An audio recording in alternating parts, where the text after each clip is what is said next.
Hi everyone and welcome back to Second Rank Fire. As always, I'm your host Ben, Dave. Hello everyone, how's it going on this fine wet evening in the UK? It's good to see you as always. We'll change up this intro Thanks. every time just to make sure. And we have got one more. We've got another guest on, and this Absolutely. is anybody that listens to the podcast from any time knows that there is one company that I love probably more than anybody else, and we finally managed to get James on. James, the owner of Gambit Gaming. James, how are you? Welcome to the podcast. Thanks for having me. Yeah, I'm all good, mate. You? Yeah, I'm good. I'm glad we've got you on. I've got my hoodie on, especially for it. Although I just wear it every single episode, right, Dave? It's stitched on him now, literally. Basically. That's what we like to see. Basically, yeah. I've got my t-shirt on as well. I've got to represent. Yeah, you've got the one with actual Gambit Gaming on as well. It's very flashy. These are the ones I wear for tournaments, and I've got a bit of brand awareness, that kind of thing. Yeah, I mean it's a shame about the Legion of Choice, but we'll let it go. Yeah, there's only one, and it's numbered number one, right? That's why it's numbered number one. That's what they like to think. Yeah, exactly. Yeah. There's nothing wrong with a bit of corn in your life. There's many people that would agree with you, that's for sure. Before we crack into the standard stuff, James, for those that sort of don't know you, what's your background in the hobby? We'll talk more about Gambit and the company later on, but what's more of your background in the hobby? What got you into the hobby in the first place? I think my story was pretty much similar to most people's. Started it when I was quite young. Just used to do games workshops in the local shopping centre. Loved it. Fell in love with it from an early age. Played the game, probably didn't know the rules, but had a bit of fun. Then you get to secondary school and it all sort of drops off. Yeah. And then fast forward, I joined the Navy. I was in the Navy 12 years. And I was on one of my last deployments. One of the lads just had some 40k. I used to have a little game to kill team. And I was like, next time I go nice. home, I'm going to grab some. So we had a rotation. I went home, grabbed some, got some custodies because there's like 4 models. And then, I had a game and then just completely hooked and then came back, just taught my mates into playing and just pestered. Now there's 8 of us. So it's great. Started off doing the boarding actions and then had one game and then was like, let's get some proper stuff. So did you start playing 40k when you were younger? Yeah, I played a few games. I can't really remember it wrongly, but I think it was. I teetered off towards when Grey Knights first came out, so whenever that was. I can remember them coming out, and Black Templars were a big thing. So I played games, but I think at the time it was just kill your opponent. I don't think there's any objectives or anything like that. I think that's what the rules were, or at least that's how we played. And then that's it. I didn't really play much, just with friends casually, but it was great. Yeah, Dave remember those days. Dave's the veteran. Oh, yeah, all right. Show my age, Jesus. Yeah. I didn't call you an old man. I called you a veteran. All right, I could have called you the old man. I can read between the lines. It's fine. But yes, I can remember those days, like yesterday. Everything was metal. Everything cost a fortune. And you're terrified. It's ridiculously cheap now. Slope hills. Yeah, they're the days. Yeah. What armies you got now? So I main World Eaters. I try different things. I've just sold a load because I bought some. I started with Eldari. I started back up with 10th. So I bought some Eldari, but they were really busted at the start, and I just felt like I wasn't really learning anything. It wasn't really my kind of army. So I can't remember what it was. I think I watched Vanguard Tactics, and they were playing World Eaters, and Angron came back, and I was like, that's my kind of guy. So I got some World Eaters, and I've just been absolutely hooked ever since. I've tried Eldar, I've tried Thousand Suns, Space Marine Blood Angels, tried a lot, and I just keep coming back to World Eaters. I just love it. Oh, nice. Yeah, I mean, it's a choice. It's definitely a choice. They're arguable, to be fair. I know there's a lot of flack over the new units when they came out because there was no Red Butchers or anything like that. I actually quite like the World Eaters specific range. Angron, I think people know my thoughts on Angron. I think it's my least favourite model of all the Primarchs in 40k, but it's still an okay model. I like the way he's modelled with the closed-in wings, but the model itself could use some improvement. Yeah, I think he needs more human in him. Which this is gonna like this. I always get in discussions with people about this. The fact that he's not human at all anymore. He's just become. He's fully fallen to corn. There's no humanity left in him whatsoever. But I love it when you look at look at Mortari and you look at Magnus, and even when you look at like the Ascended. I mean Fulgrim as well. Fulgrim has the same. There's a lot of the Primarch still there as like a human Primarch, whereas I think Angron's more bloodthirster than human, which I guess is maybe that's just part of his story. Yeah, I get that. Yeah, I think potentially, like you say, part of his story, but. I think, I do sort of agree. Like, everything else looks a bit more elegant. Angron looks like he just stuck together. Yeah, maybe that's what Khorne does. Like, every time that he comes back, he just grabs a bit of him and goes, yeah, I'll stick that to a bloodthirster and just throws him back. See what happens. Yeah. Nice. I mean, do you get much chance? Because obviously, you've got your day job, you've got your home life, and you've got Gambit Gaming on top of that. For those that don't know, Gambit Gaming isn't your full-time job. No. Do you actually get much time to hobby at all? Not as much as I like. We'll probably potentially touch on that, but yeah, not as much as I like. And I'm quite a competitive guy. I like to play the competitive side of things, and it is difficult to get better when you're not playing games. So I probably get 2 games in a month, which is not enough. That's what I want. That would be an incredible year for me. So yeah, I mean, you're outstripping me already. But I want 3 games a week, but I'm not going to get it. So we'll take what we can. Yeah, you're not wrong. But it just means that every other hobby is just sat on the back burner now. Just literally, I used to do video games, everything. Not a chance. It feels like as you become more and more of an adult, you kind of got to go, that's my one hobby. All the rest of them, exactly. I'll do maybe every now and again, but it's like, no, that's my one choice of a hobby as an adult, and that's it. Yes, I'm stuck with the red man. It could be worse. Like, there's definitely worse hobbies out there. Maybe cheaper, but worse hobbies. That's it. Yeah, I wouldn't insult anybody. Right. We'll get more into sort of Gambit and you and the company a bit later in the episode, but Dave, we're going to have another short little bit here, aren't we? I think. What have you been doing for the past 2 weeks? Well, hobby wise, pretty much fuck all, pretty much in short terms. Yeah, so since the doubles, I've pretty much done gaming more. Last month. Last month now, because it was in October I went to doubles. So I played 5 cracking games, and this is the reason why I do the hobby, because the first game I played against was 2 Norwegian guys, or Norway guys, Norwegian. They're probably going to kill me now, because they probably will listen to this episode. But yeah, I had a first cracking game against that. So if you haven't known, I did take the Tail Supremacy suit, the Titan, which was all good fun. And everyone loved it, which was quite nice. As I previously said, it was Marmite, or they're going to love it. So it's going to be, love or hate relationship. So I think I came back with 1 win, 1 draw, and 2 free losses. So I think the first and last game were the best games I've had over the weekend. Probably pinching the winning game was probably the last game. Somehow we drew that one, 71-71. So I thought that was like almost the margins of that happening. So irregularly, isn't it? Like, how often does a draw happen in a game like this with so many different ways to score? And that was probably the only game my Supremacy suit didn't die and stuff like that. So it's like pretty much all his games it got nuked, which is understandable. But it did do a lot of damage over the weekend. Some great opponents, got 3 out of 5 for favourite army, favourite opponent. So I'm cool with that. Mid-range, it's always nice to be. Even I did take a Titan in a 1,000-point game. But apart from that, not really a lot. My hobby mojo has pretty much hit rock bottom. We've got other things going on in real life at the moment. But recently, I've just started to put my Necromunda gang together, as I've been chatting to Ben pre-recording the episode.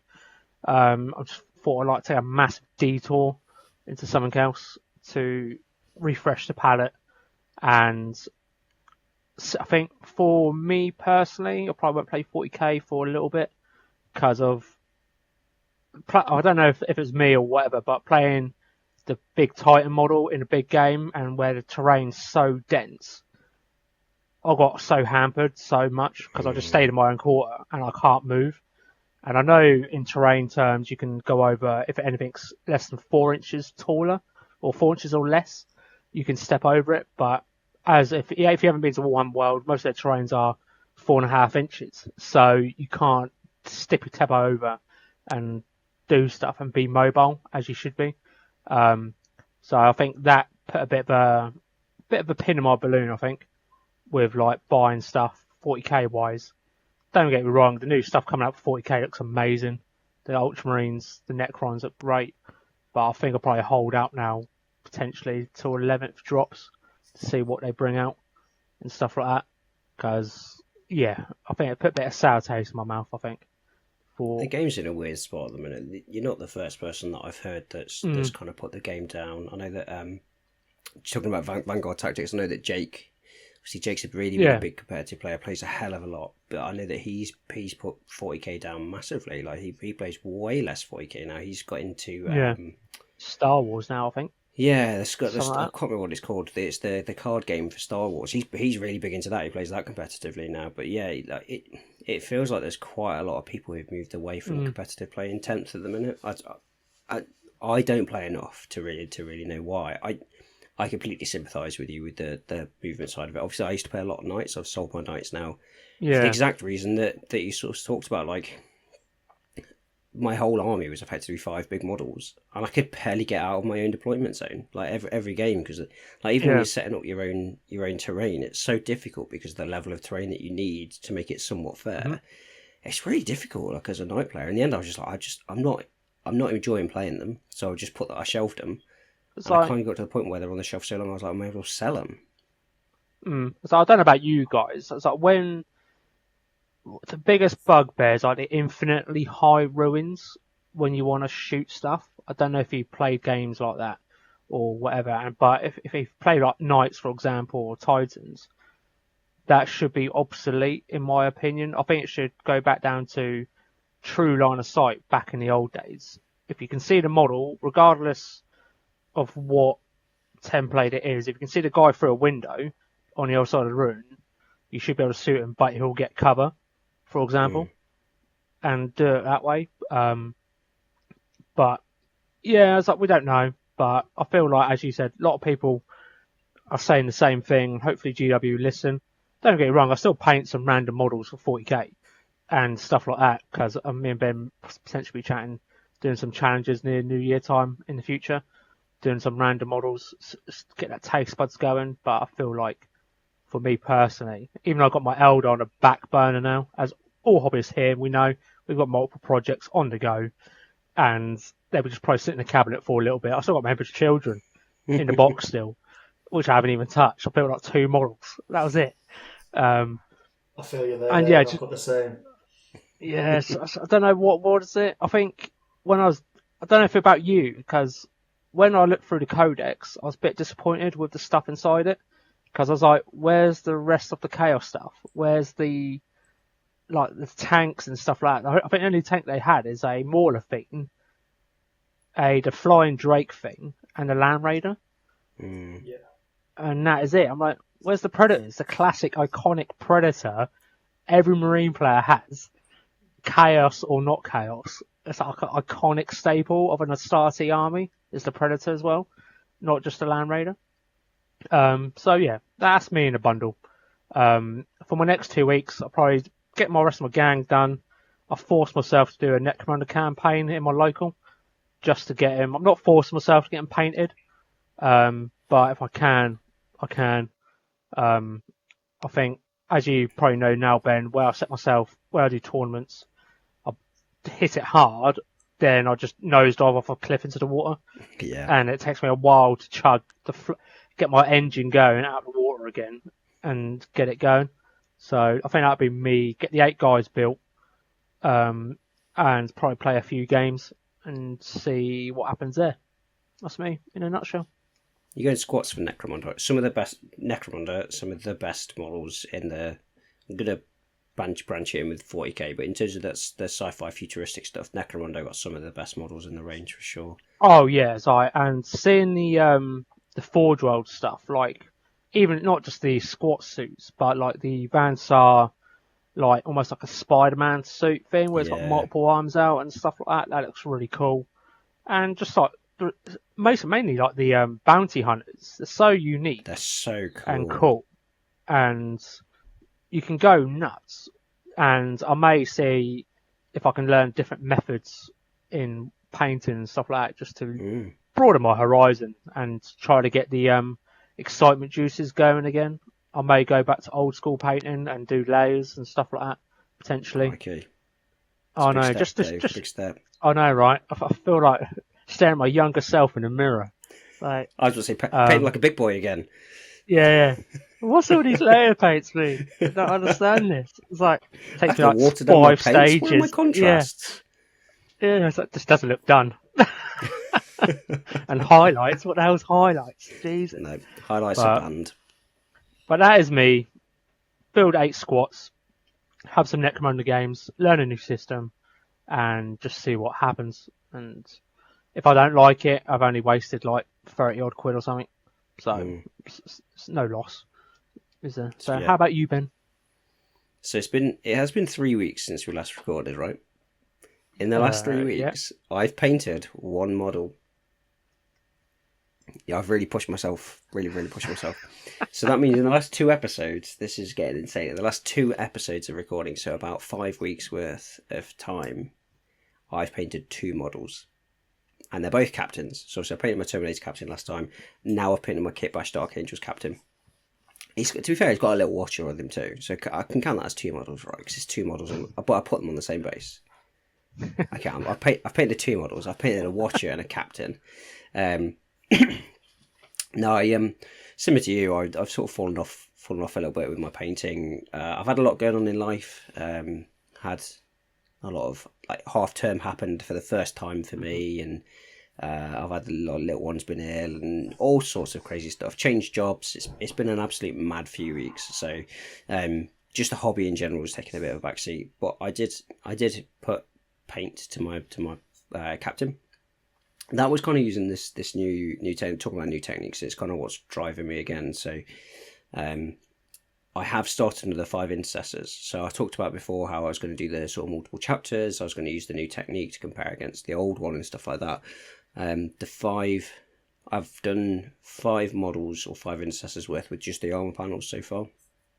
So that's looking at how I can do effectively cheat doing blending, because I don't want to do blending or glazing. I'm really lazy, and so I'm doing sponge work instead, and I'm doing it using sponges. So it's fairly similar to like the dry brush method. So you do that underlayer of black through to white, or I've started doing an Imperial Fist. That's pinks. That's pink through to like quite a light pink through to white. Contrast over the top, but then where I used to kind of stop at that point, now I've gone back and I'm sponging back over the top to do the highlights. So I'm effectively using the contrast as the dark side to get the dark transition, and then going back over with the sponge again to create a light transition. Then I'm putting a wash to bring it back down and to bring it all together. And it's worked. I've really enjoyed it. It's worked for me. I don't know if everybody would love it because it can create quite a dark look. So my captain that I put out, I think it was earlier this week, last week, or something like that, as we're recording. You can't really see it with the Dark Angels green because that's quite dark in general. I don't want to put it up too much, but you'll see it on the Watcher's robes. The Watcher's robes do it quite a lot, and I posted on the Discord some of the armor panels that I've done. So I've done what have I done? I've done a Salamander, Ultramarine. I've started a Crimson Fist. I've not done his hands yet. I've done a Blood Angel. I've started an Imperial Fist, but that's not one of them because he's not finished yet. What's the other one I've done? A Space Wolf. So yeah, I've done those 5, and I've really enjoyed it. I've really enjoyed how quickly I can get transition within those colours without actually doing that much work. Like I did doing those 5, including making the recipes for them all. It's taken me about 3 hours to do all the armour from start to finish. I reckon if I did them all the same colour, already know what. So if I took one of the recipes that I've got now, take my Blood Angel for example, because I did the Captain and now I've done one Intercessor. If I took that, I did a Unit 5. I reckon like I could do all the armour in like an hour, maybe something like that. Mm. And that's like full bright through tail, pretty much black in the recesses, without doing any glazing or anything like that whatsoever. So I'm quite happy with it. Some people might not like it. It's not got the same excuse me, it's not got the same definition as glazing, certainly not. But at the same time, to do 5 guys in an hour, I don't think you're ever going to do that with the glazing. So yeah, that's what I've been up to. The next 2 weeks, no, the next week, because we're recording next week as we're doing this, so we've got 1 week this time. I'm going to try and get those 5 guys finished. So I've got all the armor trim to do. I've got the Space Wolf. I've got to do the shoulder pads, all the trim, and that's pretty much it. And then basing. So I reckon I can get those 5 guys done. Like I said, I've started my Imperial Fist, so I can get the armor finished on that. So I've got that. All the contrast is done on that. So I just need to do the lighter aspects of that. So I reckon I can get those 5 guys completely finished, based, and then at least start on the Imperial Fist, like finish the armor panel I think on the Imperial Fist. I think that feels doable. It's not a huge amount to do. Well, you've broken the back of it, haven't you? With the power armor cards, as you said in the past, Intercessors are the plainest miniatures ever.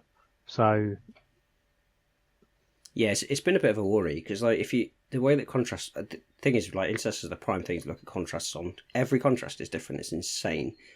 I really like the colour of the Blood Angel contrast. I really, really hate its consistency. It's super, super streaky. Weirdly, the Imperial Fist Yellow, such a light paint, such a translucent paint. It goes on absolutely beautifully.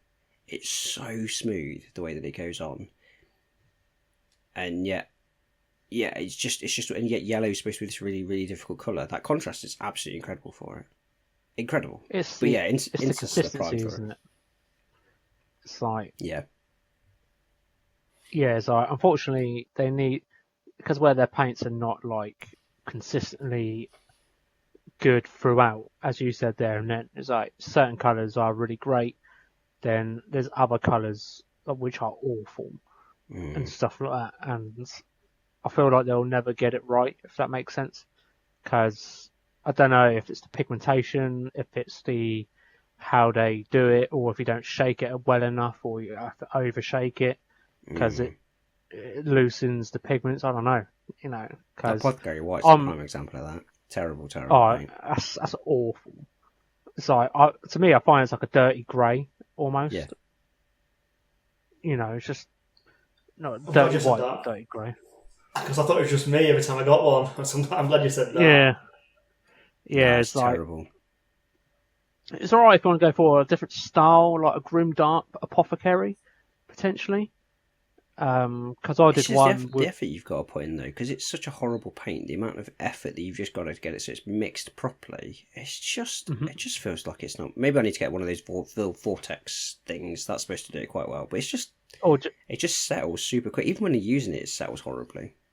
Just get a jigsaw. Just sellotape it to the blade. Sellotape it to the jigsaw. And yeah, okay, yeah. And just go and be done.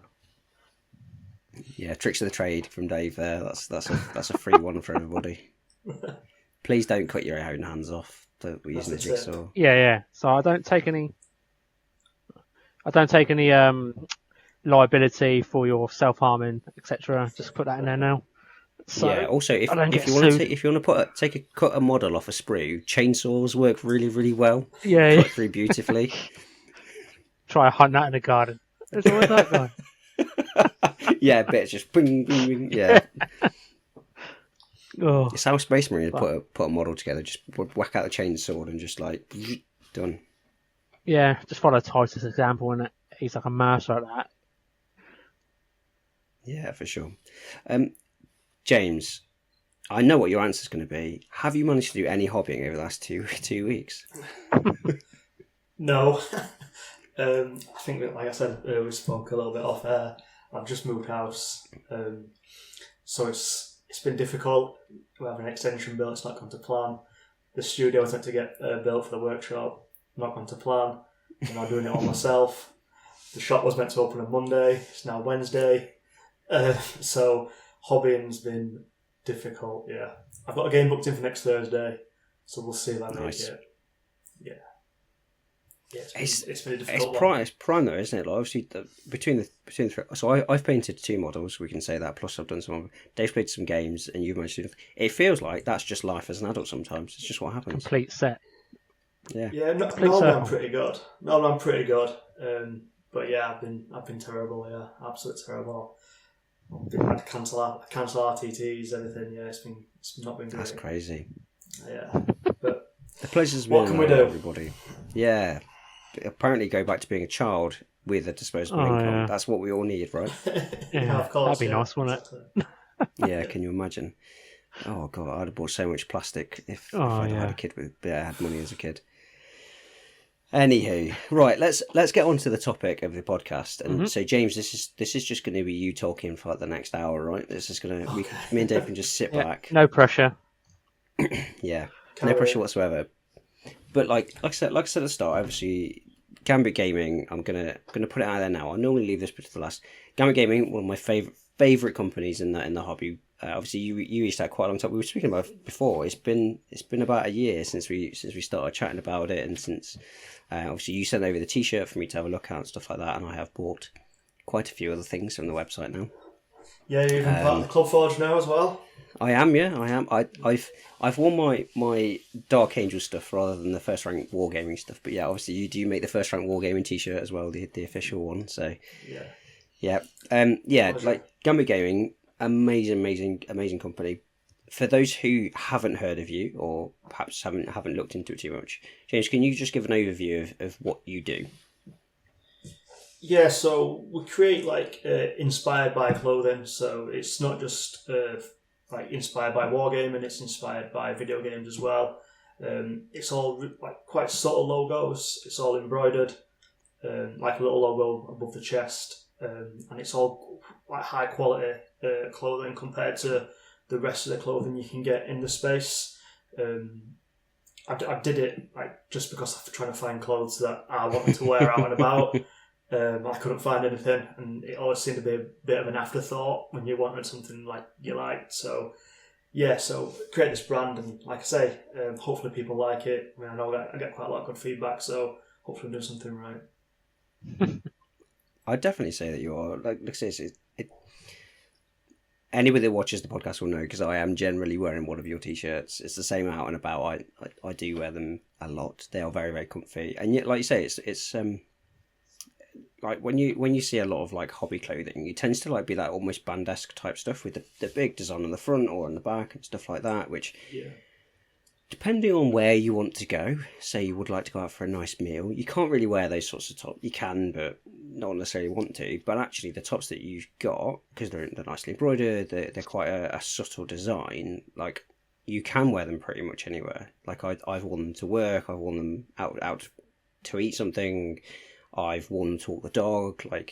It feels like they kind of sit across, and they're like you say, they are.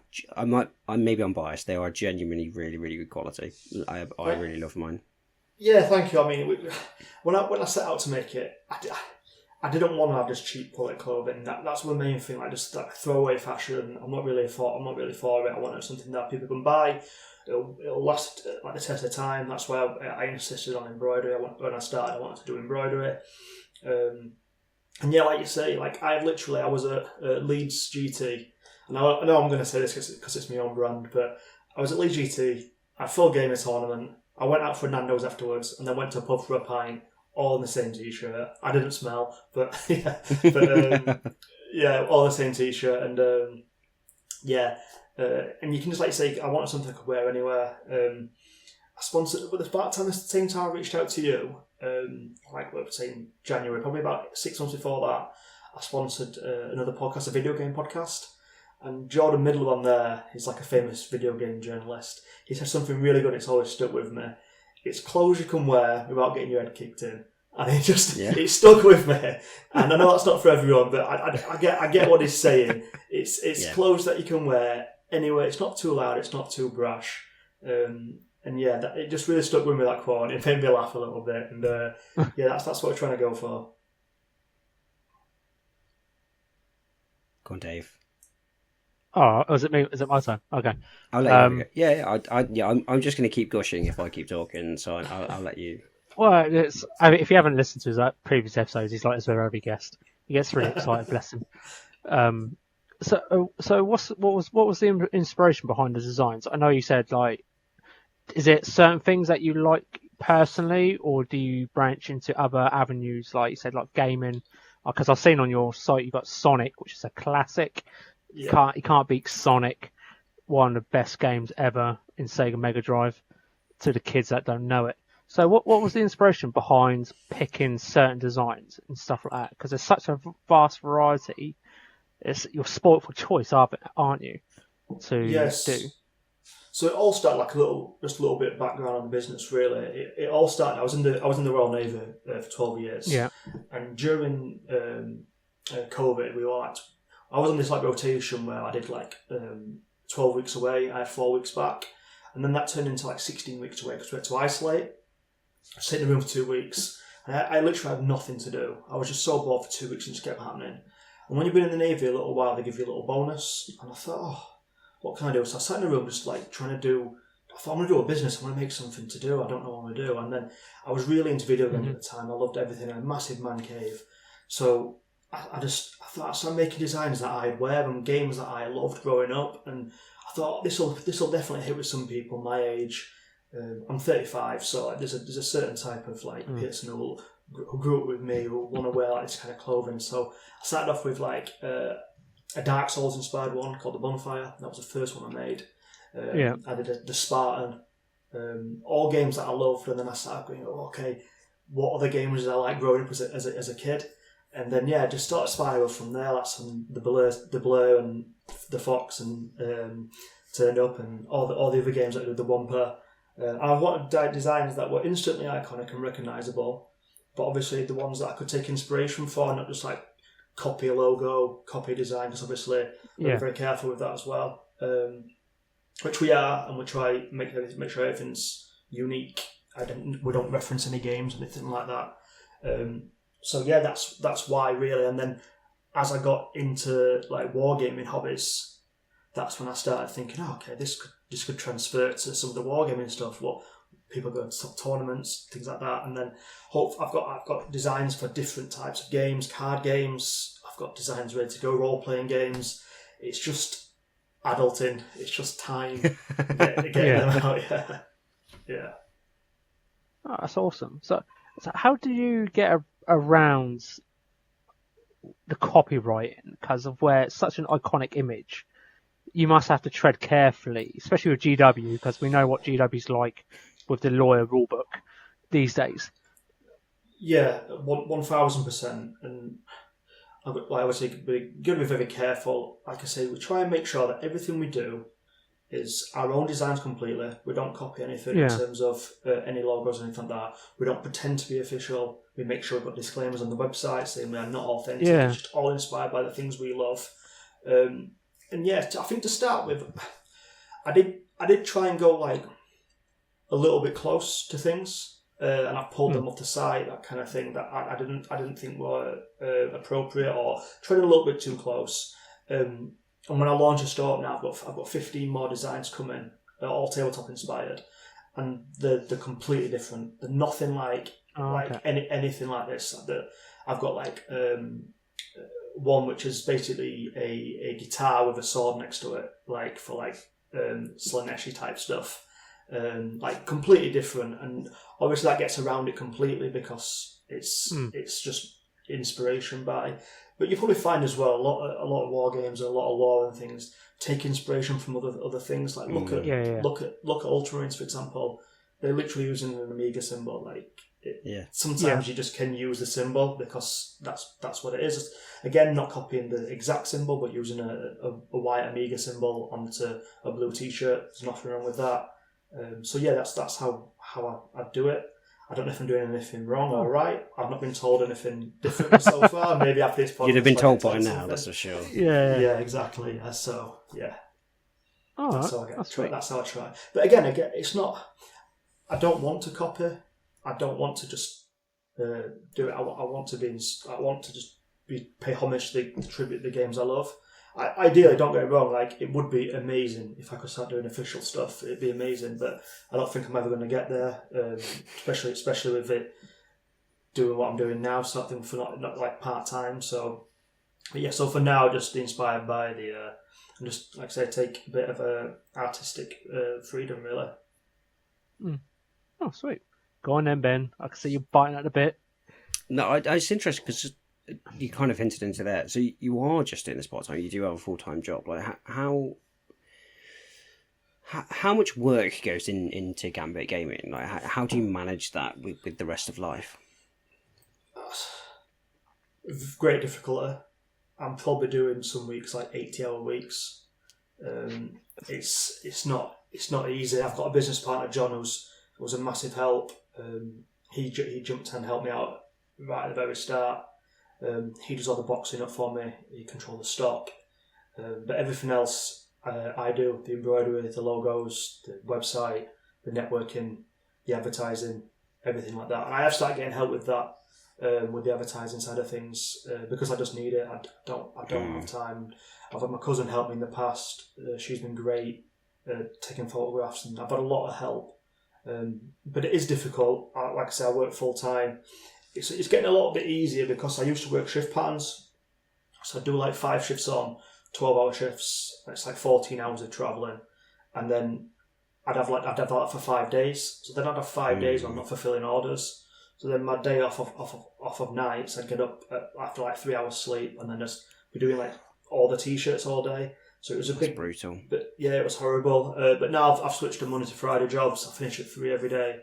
So I come back, I have 2 or 3 hours every night, so I'll try and tease at 6. That's dinner for everyone who's not higher than Nottingham. So I tease at 6. And that's my hard out, so 6 o'clock every night, no matter what, I have my tea. So that's what it is. Is it something that you would want to take full time? Yeah, it's a weird question because in theory, like, yeah, the answer would be yes off the bat, but yeah, 1000%. I'm in quite a fortunate position. I'm an engineer, so I do all right in terms of like my job. So it's difficult. It would be very difficult the business had to exponentially grow for me to do it, but I don't do the business. This is like complete honest. I have not taken a single penny out of the business. I just leave it all, I put it all back in. It helps me with my hobby a little bit, networking. I can go to events, that kind of thing. But I literally do it because I love it. I've met some of the most amazing people. And when I go to events and I see people wearing my clothing, it's cliche, but that's honestly worth more than the pound signs. Absolutely. Can I go again, Dave? Yeah. This is a question I really want to know. How did you get into embroidery? I've got severe ADHD, okay? So I think I can do things and I give myself time frames that are unrealistic. Like I said, the business was open on Monday. It's not open because I'm building a workshop. So I got so when I first started Gambit, I was still in the Navy, still deployed. And I was getting all the embroidery outsourced, so a company did it for me. They ship it to my house. This is when I first started with the first 10 designs. And I'd order them all, I'd order stock. So then it was doing all right. The charge was quite a fair bit. The margin wasn't really there for it. But what it was allowing me to do is I'd get orders in and then my wife would pack for me and then we'd send them out. And that'd be great. I could manage it from afar. The problem I found with that was, let's say I wanted to bring out a new design. So let's just say I brought out the Leviathan, was one of my first designs, a God of War inspired design. I'd have to buy that I'd have to buy 5 small, 5 medium, 5 large, 5 XL. That's just in grey. So I'd be spending £300 or £400 on stock. If I don't sell any of them, what's happening? So that was the issue. So like I had a few t-shirts that just didn't sell and I just had dead stock that were just sat there and it was really difficult. So I had about 9 months where I was deployed and I was with the Navy deployed and I knew I was getting out and I thought I'm just going to hang fire now and not do anything. So I came out oh no, sorry, I didn't. The last year of my time in the Navy, I got put through my degree. So I was a full-time student. I thought, I've seen the students about this degree things can't be hard. I'll teach myself to embroider, although it turns out it's quite difficult. So all you students out there, yeah, it's quite hard.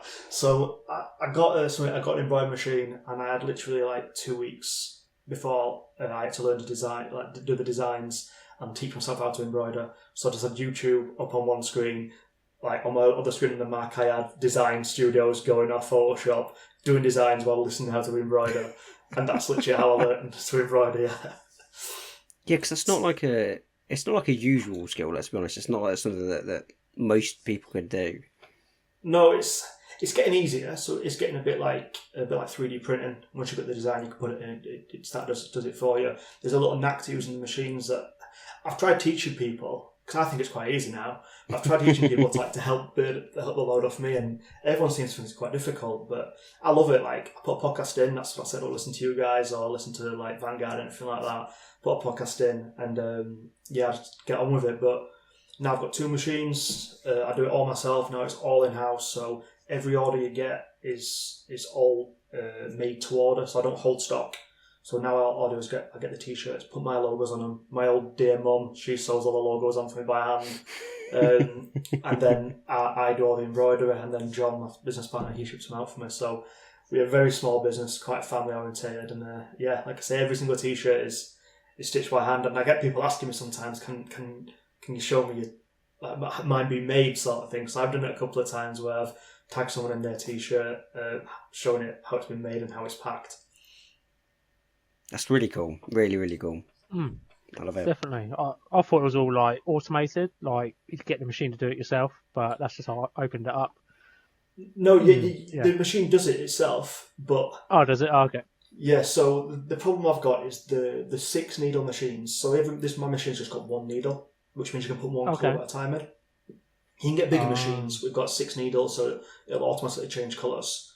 Wow. But the thing I've got at the minute... Yeah, so the thing I've got at the minute, I've got 1 needle. So if you've got a design that's like 5 colours, I'm sat there threading the needle every 5 times for 1 design. Sort that.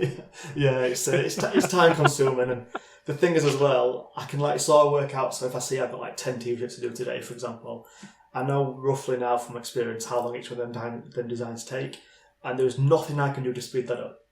I just can sit there and go, I'll be with you in 3 hours, like, because there's nothing I can do, and I can't. It's not like 3D printing where you can just leave and let it crack on. Yeah, they're going to be there for the colour change. Otherwise, it's not going to go. Yeah, so that's So it's sounds like a headache. Yeah, it does get to that point. And there's certain designs that come in. Like some of my favourite ones, like the Wumper. I love that design, and I'd see that come through sometimes, and I think, it's like 7 colours. What's happening? Yeah. So I've got that one. I've got the Tails one. The Fox. Yeah. The Wumper one, everybody knows. Like, I've wanted to work before, and everyone's like, "Is that from that?" I'm like, "Yeah." You just know from looking at it. It's the same with the Fox. People just like, "That's from that, right?" I'm like, "Yeah, straight away." Them two are like some of my favourite designs. Coming up most popular. But now I've told you that about the colours, you can see sometimes they come in and I'm in a rush to go out and do something. And I see it and I'm like, why is it 5 Tails designs? I love it. I had to get it in sky blue as well, because it always throws me back to, is it Sonic 2, where like Tails flies Sonic in at the start? Yeah. And obviously it's the blue sky behind it. So yeah, I got it in the blue with the Fox. I was like, this is perfect. It just throws me back every time I look at it. Yeah, I love it. And that's how it should be, I think. Absolutely. Yeah. I've got brain fog. Carry on, Ben. Okay. So you kind of answered it already, but you started off doing like video game inspired, and then you came back into the hobby. Was that the driver behind why you went then into the sort of tabletop inspired ones? Yeah. So that was more like a business decision in terms of I saw like the business opportunity for it. But the first time I saw it, I just wanted to design clothes that I loved, and then when I started getting back into the hobby and I saw tabletop inspired things, that was the first time where I thought, oh, this is a great space as well. Like, and not only that, there's a community there, but you don't really get in video games. I feel like I can go to an event, a wargaming event, and I can speak to someone there and then. Whereas the video gaming stuff, it's really difficult to like make it personable, because when am I going to see someone? When am I going to have a chat with someone? Really, whereas I can go to an event and someone can go, "Oh, that's where'd you get that from?" And I can say, "Oh, it's my brand," sort of thing, and have a discussion and respond to a lot of local tournaments. I always sponsor the Sportsman Award at like all the local tournaments that are near me. I always try and get like that, try and give something back to the community as well. And it's things like that with video games. When can you do that? Where am I going to sponsor? What am I going to do? So the wargaming side of things, it's been great. Like I say, it started off as a business decision, but it's grown into like a real community type thing. And we try and do I try and do a lot of work with a can. We do like beginner RTTs where people for the first time playing like 40k can come first into a tournament, and we just teach them how to play tournaments. Basically, I'm not the greatest player ever, but I know the rules. But we get to do things like that.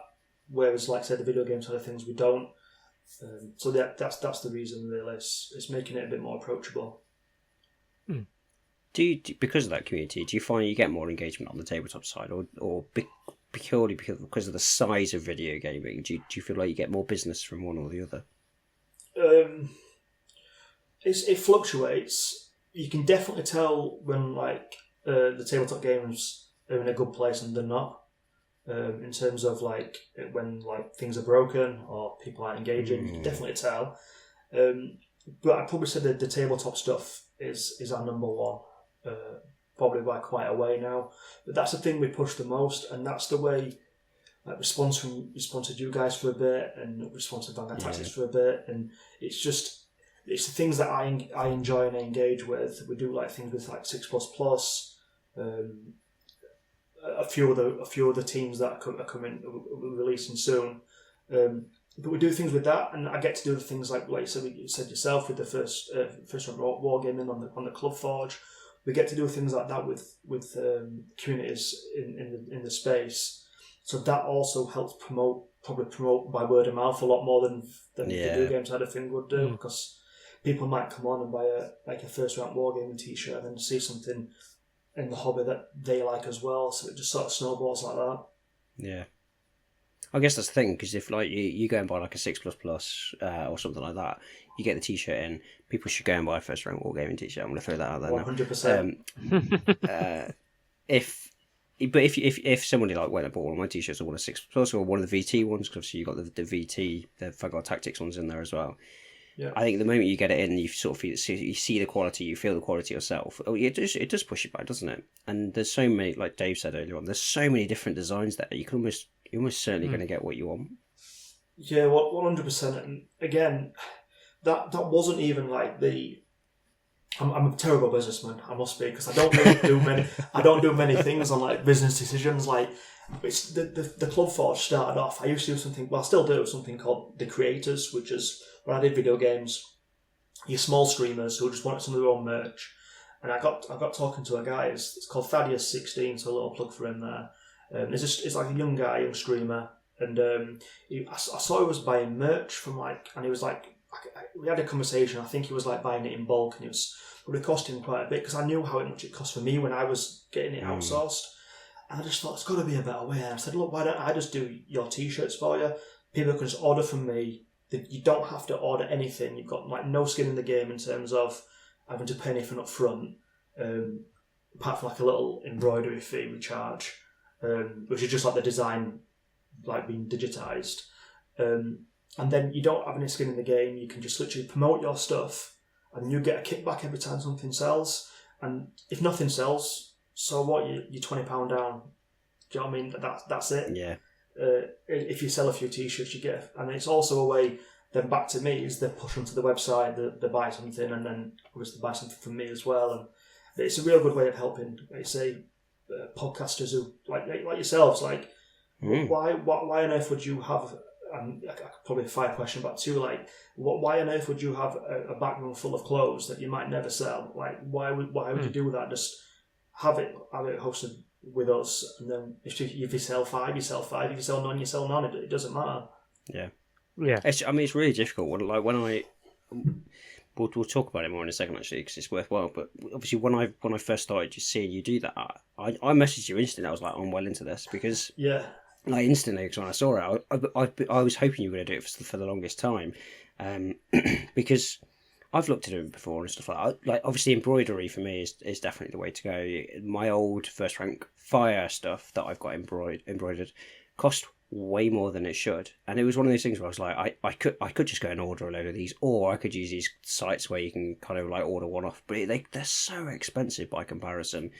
It cost me quite a lot as well to go and get them, because a lot of these places kind of they do bulk for other places, for teams or whatever, and a lot of the time they effectively just get rid of your design once they've done it, and so then you're paying for that fee over and over and over again. And from my side point of view, I was like, it's not going to happen.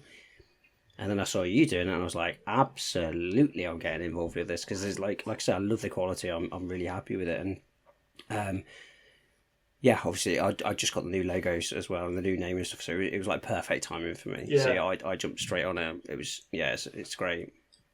Well, it's also like with like Vanguard Tactics, for example, and a lot of teams. They'll have the team jerseys, which look great. Tournaments, they look great. I never see it. I don't hardly see any of mine at big tournaments, my clothing, because everyone's wearing the team jerseys, which I completely get. But what if you don't want to keep wearing that team jersey over and over again every time you go somewhere? What if you want to go to your local gaming club? What if you want to just go do you know what I mean? Like to a local RTT? Maybe you don't want to wear the big team jersey, because not only that, like some people you see a team at like a local RTT, some new person might think, oh, this guy's scary, he's on a team. Whereas like if you've just got like your own little logo there, like nice and casual, it means you've got like another way of representing your brand not a competitive setting, if that makes sense. You've just got like something casual to wear. And like we touched on him earlier, Jake at VT, he wears my clothes everywhere, just like yourself. He absolutely loves them. The amount of WhatsApps I get from him is just out and about, different everywhere he goes. His VT stuff, he loves it. Yeah, so it's great. And like I say, it's just great to see. Like we try and sponsor and try and help out as many teams as we can. It helps us as well. And like again, we're not shy at saying that, but yeah, we do it really to help people out, because we know how much of a nightmare it is. Like you say, some of the stuff you can get where you get it from a website where it's just screen printed, and you get it, and is the quality any good? You don't know. It's a big risk. It's a big risk if you're ordering in bulk. And then the thing as well is if you get from those other sites where they just drop ship for you, where you just go to a website. If you have any complaints, I bet them companies are a nightmare to deal. I don't know. I'm not saying, but I bet they're not great to deal. Not great to deal with. Whereas my number's on the website. Give me a call. Do you know what I mean? It's literally you. That's the thing. Yeah, if you message you on an Instagram or something like that, it's you that answers that. So, exactly. Yeah. I've got a little AI bot thing that says hello when you pop up on the website. But even that when someone types, it's me talking back to them. So all the time I've got like another little chat when you're on a website. It's like, how are you doing? Is there anything we can help you? If anyone types anything in that, it goes to my phone. So I just type back. Just to round this question out before I throw back to Dave, we've talked a little bit about Club Forge there. Can you just explain what Club Forge is and why it's so good? Yeah, so it's basically a way for any clubs, teams, like communities in the wargaming space, and we've also got the creators, which is like more video game streaming space, which is the same kind of thing, but we'll just banner it all on the Club Forge for now. And basically for like a small setup fee, what we do is we get your design. We work with you to make sure you've got a design that's suitable for embroidery, because we've been sent a few weird and wonderful designs, or like really good, like complex designs, and they don't quite work with embroidery. And I'll always say, I can't do this, get a screen print because it'll look better. So we'll get your design, we'll take it, and then we do some images, we get it on the website, and then we ask for images from yourself as well, from your community wearing the clothing. We put it on the website, we build a full page for you, and you can get a choice of t-shirts, hoodies, sweaters, with your design on it. And then when people order from us, you get a kickback on every order made, and that's it. You don't do anything else. We take care of the embroidery, the returns, the packaging, all the customer service, everything. And yeah, you get obviously high quality merch from us. Yeah, you don't do anything else apart from the sign up fee to start. Yeah, I think it's great, especially from a club point of view, because like you said there, it's like maybe you're not like this competitive thing. So like obviously you got like VT and some of the groups here have got like the football top type things, the jersey type stuff where they wear them, but the amount of like just gaming clubs that there are. So for example, there's one near me that I'm with, stuff like that, where it's not necessarily a competitive thing, but actually maybe you want to have this community thing. As a club, you can be like, okay, let's just pay this small start fee, and then your members can sort of go, oh, I'm going to get one, and then the club gets that kickback, right? So it's exactly. It's a way for a club to build that community. Everyone feel like they're part of that community, but then also build up those club funds as well. I think it's a really really great thing to do. We do have people as well. Again, drop us an email if you do. We do have people who want to just do a bulk order, which we do a reduced rate for. The way we do the Club Forge, we think it's easy because I've been there. Like I said, my time in the forces trying to get clothes made for the mess or something like that, and you've got to get everyone's size. Everyone's asking you the questions. You're going to collect everyone's money when it comes. And it does sometimes get to like a bit of an administrative nightmare, whereas the Club Forge takes that away. But when I went to London, there was a team, PSSN. They get all their clothes from us. And they were the biggest team at London GT. There was about, I think it was like 25, 30 of them. They were everywhere. And that's all I could just see is my t-shirts. There's more of their t-shirts than my t-shirts there. So like, they were a big community and they were all a great bunch of guys as well. So yeah, so you can do it either way. And they do both. So they're on the Club Forge so they did a bulk order. And then now if anyone wants to top up the order, get a hoodie maybe, or they're on the Club Forge as well. And people can set their own price as well. So if they want to take less of their kickback for the club or no kickback for the club, they can set the price quite cheap. And then I know some clubs run like non-profit. So what they do is they use it towards funding terrain for the clubs, mats, that kind of thing. And we've also just got, I probably won't mind me saying this, the British Army Wargaming. So we've got British Army Wargaming. Do you know Chris? He used to play for Vanguard Tactics, or he used to be on streams. Chris Owens. We've sorted that out together. So now we're doing the British Army Wargaming Association. We've got them. So he just announced that a couple of days ago. So that's again great for us. And Team England as well. So yeah, we've got some big teams there. I noticed they were. Yeah, that was fairly recently. Yeah. So hopefully, like I say, it helps people out, helps teams out, clubs out, and it helps them grow or at least fund their community. Because I know times are hard for everyone at the minute in terms of like just keeping things afloat. Like my local clubs, people don't go that often, and like this is just a way people buy if you can't go, buy a t-shirt, support your club. Yeah, absolutely. Yeah. Go on, Dave. Back over to you. Oh, is it my go? Thanks. Yeah. So, what is your plans for the future? Anything you could let slip, or is it all hush hush? No, so I've got like a lot of designs coming out now. I've got like I think I count 21, but I'm going to release 15. 21 new designs, ready to go, and they should be launching. I say it should be launching, so no one hold me to this. But they should be launching next week. So I should have all new designs. There's probably about 12 of them are wargaming inspired. Like I say, a lot of the new different designs now. And then I've got a few video game design inspired ones. I've got like an Exhibition 33 inspired one coming out for people be asking for that. And I do. People do send me feedback. There's a link on the website. You can send feedback, and if you want something and you pester me enough, I will eventually do it. So I'll do something similar. So yeah, we've got them coming out, and then I touched on it earlier. So many like role playing games, D&D, that kind of thing that people play and that they probably want merch for. So that is the plan to start and be a branch for everything really, gaming inspired. So yeah, that's the plan for the future. But again, I've been saying this for a year now, and it's just life gets in the way. But I am really going to try. Like now, I've got the new as soon as I get the studio built, I am going to really make an effort to make sure that we're really getting new products on there, and try and push the brand a bit further forward. Yeah. Oh, sweet. People ask for caps all the time. People ask for hats all the time. People want hats. Are you going to do that? I'll be honest. It's an add-on for the machine. That's about £800 for the add-on. What? Yeah, and I've just I've not got to the point where I'm like, I need to do that yet.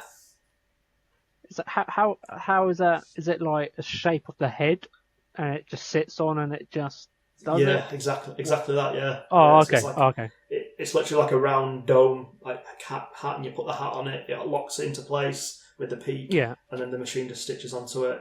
But I'm not really looked into it too much, so I could be talking. Someone could just message and say, "No, you don't need to do that." But I'm pretty sure that's how it works. But then I think you have to change the needle as well because it's a different type of needle, and it's just expensive. And as much as I do want to do it, I've only got a finite amount of time as well. So I need to make sure that I'm doing the core things right and as best as I can before I start moving on to other things. Yeah. So is there? You said about needles and stuff like that. So why is that different compared to t-shirts? Is it because of the material it is? Yeah, the material's thicker. Oh, okay. Again, I could be completely wrong, but I've looked into it a little bit. Because the material's thicker, you need different needles to go through the fabric. It's like if I have a design where it's embroidered with an embroidery over the top of it, a bit like the first round wargaming one. To be fair, you can tell when it's going on the second run. The machine gets a little bit louder. You can hear the needles struggling more to get through the fabric. So I'm assuming with the caps, it's just going to be like it's a thicker fabric, isn't it? Feels like a school episode. This is brilliant. Yeah, this is fascinating. I've like my partner sews and she does a lot of sewing and stuff like that. But I've never known anybody really doing embroidery, so it's fascinating. I didn't even know. I wish I could. I wish I'll send you what I'll send you some photos and when we're done with the studio, you can see the big machines and I'll get you some work in. But there's some videos I think on my Instagram anyway of it working, so you can see it sped up and things like that. So yeah, it is great. And I do love embroidery. It just looks so smart, and I know I'm going to say that, but I just think it does. How long does one thing take? It depends on the design. That one you're wearing, the Unforgiven, there probably about 5 minutes. 5 minutes. Yeah. Jesus. Something like I'm trying to think of another thing I've got. Maybe the first round wargaming one might take 18. So there's a big difference. There's a big difference. That's wild. Because it's the density. This takes about 8. This one, the Berserker that I've got on. So it just depends on the density of the design. The one you've got there, the Unforgiven. If you see it, you'll see the stitch. There's quite a long stitch on the wings, and on the flat it's quite a long stitch. Whereas this one's really, really dense stitching. So this will take a lot. This will take longer than that one. Yeah. Fascinating. The art of embroidery. Here you go. James is the you heard it here first. I'm getting there. I won't send them out. It was like when you were talking about painting earlier. Like all I do is I get an airbrush, I spray it again. Tournament ready. Let's go. That's it. I spend a lot of time and effort trying to not spend my time and effort doing it. That's it really. I'm spending effort to be lazy in the future. That's how I see it. Yeah. Well, I just yeah. Oh, good old freeway conversation. Everyone doesn't know. Yeah, no, it's just work smart, not hard, isn't it? That's all, Ben. Snapchat does it all for you. Sure. Yeah. I'll convince myself in that anyway. But that's me. I got an Eldari army, I think, built and painted in about 6 days. And 6 days? 6, yeah. I was dead at the end of it. But basically all I did was like the Fire Dragons, I did a black, did a Zenithal, and then the top I just did orange, yellow, and then into an orange blend with an airbrush. That's it. And then I painted ones black. That's all I did. I just put it on the table. And then I was like, they don't look great. They don't look great. It's like, but it's my hobby. It's fine. Yeah. It's like GW's old thing, wasn't it? It was like you need 3 colours and a base to be done. So everyone primed them a colour, painted black, and then maybe painted silver. I'm like, that's 3 colours, that'll do. It doesn't matter about any of the details whatsoever. 3 colours, it's fine. I took my time with my World Eaters, but now they're done, so I don't have to paint them anymore, do I? So they're all gone, so yeah. Oh, well, until they bring out more. Corn Berserkers. You can have There's always keep more. having corn berserkers. Yeah, now 20 blobs are a thing. I'm all wrapped up. I don't know about you, Ben. Yeah, I think that's kind of the end of the questions. So I'll do it now because I always forget. James, if people want to find you, where can they find you? So we're www.gambitgaming.co.uk. That's the website. Or Instagram or Facebook, it's Gambit Gaming_UK. Reach out, like you said, Ben. It's me on the end of the messages. So if you've got any questions or you want to ask anything about sizing, anything like that, just drop me a message. The sizing guide's on the website, but people like to know the length, that kind of thing. If anyone wants to know anything, drop me a message. Or again, if you've got any suggestions for designs, send it my way. And if you're the first person to suggest it and we do it, you get it for free. Oh, didn't know that. There's a little light bulb there. moment for Ben there. Look, it's all right. Right, yeah, I'm going to start doing some designs. Well, if I could just live in Gambit Gaming tops all the time, so I just need to come up with loads of designs now and just feed them to you, James, and you could just pump out t-shirts. If you get to be my number one customer, I'll be impressed because I've got a guy who must live in my stuff. So yeah, I'll get there one day. You'll get there one day, mate. If I win the lottery, I'm not going to tell anybody, but when I start turning up in my Gambit Gaming jammers, you'll all know. That's... We all know. Yeah. James, you'll be the person to know because the orders will just be flooding in. I'll know. James, like, there's a lot of orders coming through. This is a lot of money. Like this is happening. Something's happened, yeah. Oh, brilliant. Yeah, obviously all the links are going to be in the description below, or in the description of the podcast, stuff like that. So go and check it out. I think I've said it a lot in this episode. You're not going to be disappointed if you go to Gambit Gaming. Even just go and have a chat with James. Like the stuff's really, really high quality. It's so comfortable. Fits beautifully.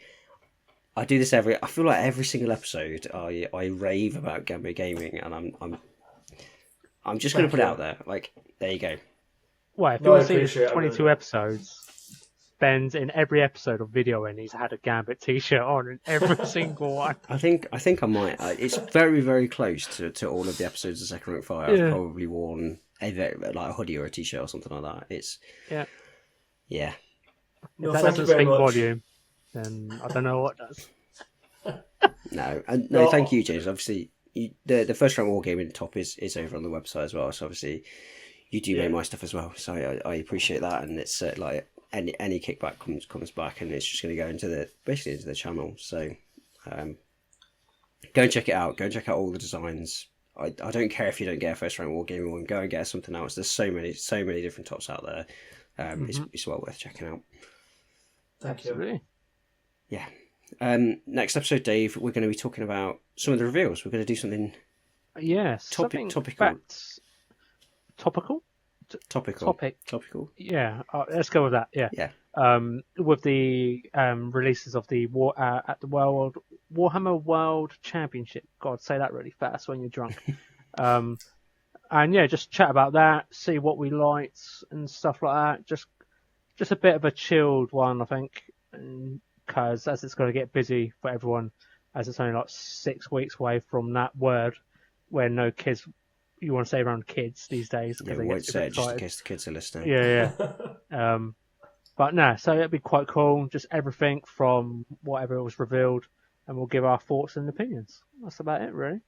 Yeah, it's been a while since we've talked anything like time related like that and about reveals. So we've given our thoughts on what should be revealed, but we've not really talked about any of the reveals. So yeah, we'll focus on the World Championships, but I imagine knowing us will probably go deeper into the other stuff that's been revealed before and stuff like that. So yeah, be a bit slightly different one next time around, but absolutely. And yeah, thank you as always for joining us. I've loved this. It's been really nice to have James on, and Dave, as always, it's a pleasure to have you as my co-host. Stop. I don't say it enough. You're a wonderful co-host. Right? You save my voice quite a lot. But obviously, if you did enjoy the episode as well, please like, subscribe, follow, do all those good things. It's really, really helpful for the channel. Drop a comment on some of the things that some of your favourite designs from Gambit. Yeah. Give us some criticism because the one from the old world wasn't enough, right? Oh yeah, that was juicy. That was Jesus. Friggin' hell. We're gonna have to do another Old World one where I just slam Old World again, just to do that. But Yeah. yeah, any feedbacks, anything, and yeah, and some of your thoughts on the championship reveals, so that we can talk about those as well would be grand. Yeah. So, I am First Rank Wargaming over on Instagram. Dave, you are Dave_hobby_corner. That is me. Yeah, and we'll see you next time. Bye. Bye. Cheerio. Bye.